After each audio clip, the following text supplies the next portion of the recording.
Money and blood don't mix. I once heard that everything is business. Always business. I also read that God chooses your family, you choose your friends. The same goes for business partners.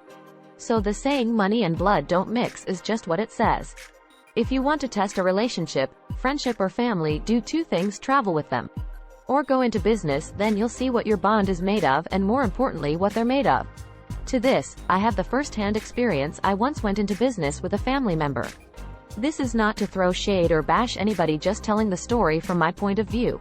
This person needed help. They stated that if they had their own office space, then they would make more money and their life will be better and they could retire, etc.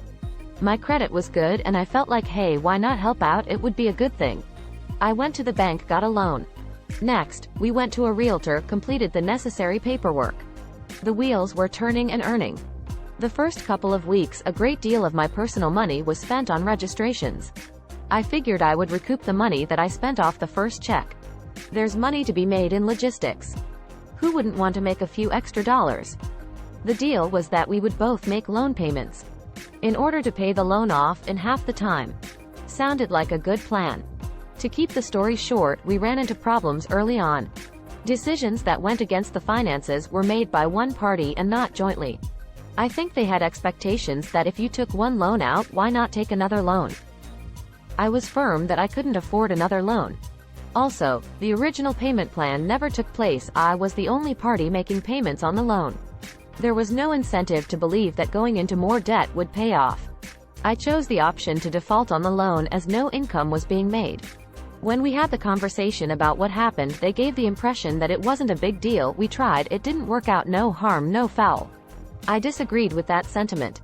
This was my credit that took the hit, my reputation, not theirs. I worked years to get to a level that I was at and was proud of that achievement.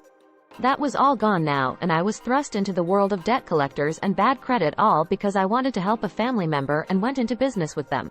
In total, I lost approximately $45,000.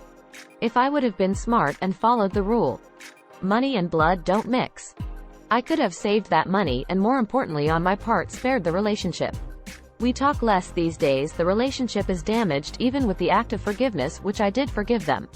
The damage is done, so how do you move forward? You never forget. Money and blood don't mix.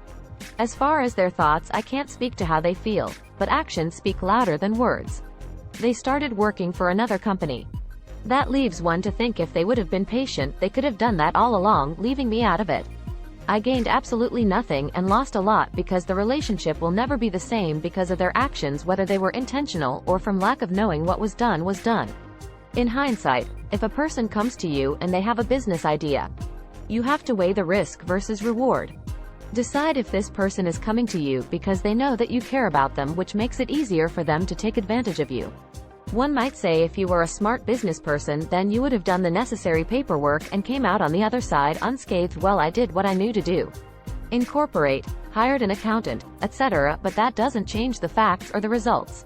One may go into business with a family member or close friend, and if you're on the same page and you communicate, it might work out. More than likely it would pay off. In my situation, it didn't. Now I do understand that this could have happened whether this was a relative or not. The business is business always.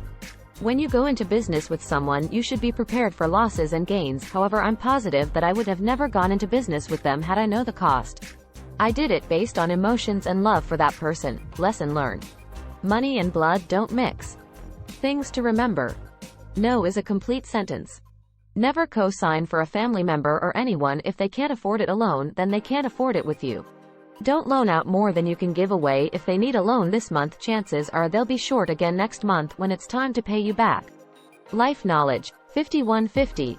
Like, subscribe. Thanks for watching.